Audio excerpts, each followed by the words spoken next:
Alright, guys, today we're gonna be reacting to how to calmly shut down an accusation from a liberal. Jump in. How do the anointed refer to people they don't agree with? All sorts of ways, but I think the main thing is they believe that you're not merely in error but in sin. In other words, they can't believe that you're just mistaken. You must have sold out. You must be something warped about you. Do people think you sold out because you're conservative? Oh, some do. Some do. I'm always fascinated with that phrase. First time I heard it was at Cornell University, and I attacked the president of Cornell University on the front page of the New York Times. I wondered, now, if I'm selling out, who am I selling out to if I'm attacking the president of Cornell University? What brownie points will I get for that as an assistant professor on a 3-year contract? Yeah, that's not good. Yeah. No. And the other thing that always gets me... You know what's crazy? That happens a lot when it comes down to politics. You say, you sold out. Like, people don't have different opinions. That you're supposed to be collective in a lot of these ideas. A lot of these ideas are very complex for people. Cultures goes by, new enemies come around, and you have to be, moving around. What you thought was correct, now it's not correct. Things change. Is that the people who are supposed to have sold out typically have less money than the ones who are making the accusation. Years That's ago, always true. I remember some student wrote to me and I said, what you need to do is make a list of all the blacks on your campus that you think have sold out. And then make a list of those you think you have stood up for the right thing, see? And then alongside each name, put down the name and model of car that they drive. And then see if you want to reconsider what you just said.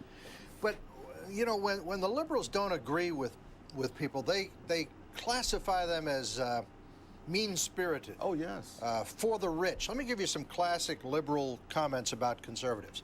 You guys are for the rich. You guys only care about the rich guys. Answer that. How do you... It's an interesting that age so well, knowing what the Democratic Party and the liberals are, right? They're Silicon Valley. HR is everywhere with a bunch of feminists.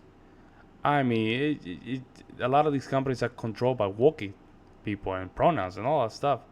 And here you are, a guy called Thomas Sowell, dealing with this years ago. How do you respond? Liberal says conservatives only care about rich people. Well, one of the things I go into in the book is that the whole notion of rich is ridiculous. That most Americans don't stay in the same income bracket, even for 1 decade. So the same guy who is, quote, rich now was 20 years ago probably in the bottom 20%. I mean, I was on a cruise recently, a luxury cruise, and the guy said, if someone had told me when I was growing up that I would end up on a cruise like this, I would have said, get real, man. That very few people are in that same income bracket the whole time. Right. The genuinely rich and the genuinely poor, I would estimate to be no more than 3% of the American people. Really? Put together. Wow. Really? You know what? Yes. And that's an unknown fact right now. That's literally a known fact today.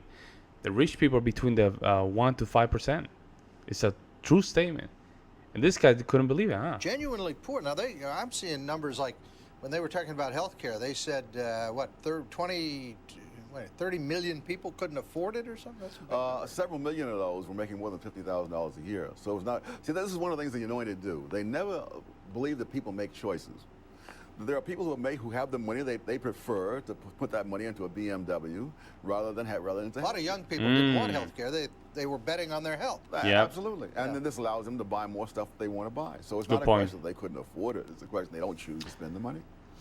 What about... There's a channel called Financial Audit, and you can see this in real time in contemporaries, right? A lot of these cases, a lot of these kids are poor not because they don't have the money. It's because of their bad choices, making a lot of bad purchases. mean-spirited. Conservatives are mean-spirited. They're bigots. They don't like people. Well, one of the things I tell people say, you're a very tough person. I'm not tough. Life is tough. I'm merely trying to acquaint you with those facts. Huh, What kind that's a of good a point. father were you? Tough? Well, now, I've never done a poll among my children, fortunately, probably. But I have been called the last of the Victorian parents. Oh, really? Yes. I am not one who believes that the kids should be given unlimited indulgence, and I think I can safely say that mine were not. Were you too tough? I mean, in other words, did they rebel? Don't kids go through a rebellious period? How did you deal with that? Oh, I don't know.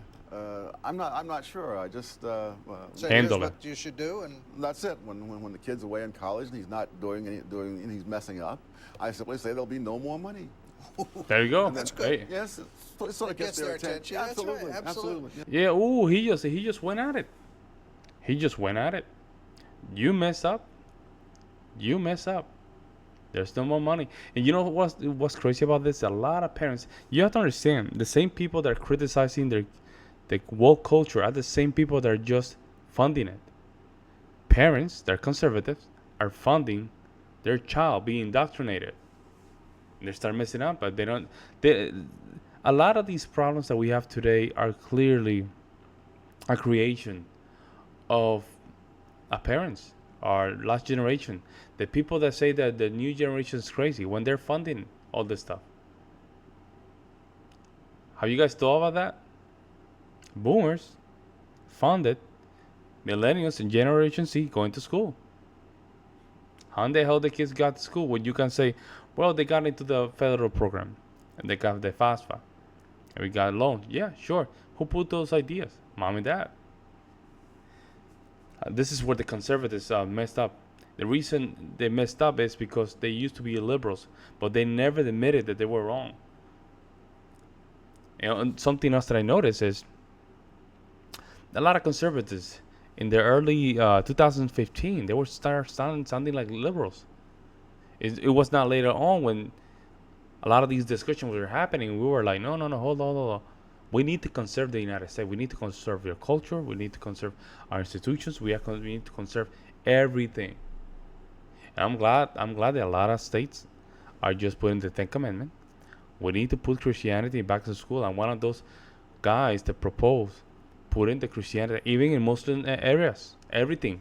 Even in Muslim areas, Christianity as a foundation need to be taught. Because this is a nation building Christianity. I might be a little bit extreme in that regard, but that's what I think. That's what I think. These are ideas that can be achievable. Not all the states are going to be inclined, but at least if we can find between 30 to 35 states in the union that are more inclined to combat this idea, we're going to be fine, folks. We're going to be fine. Don't feel the liberals. Don't feel a lot of these people kind of crazy lunatic. Also, another thing is, a lot of liberals are going to accuse you. They accuse Thomas Sowell. Just be ready to just grab your sword and move forward. Let me know what you guys think in the comment section below. I would love to hear you guys' opinion. In the meantime, guys, I'll see you in the next one. I'm out.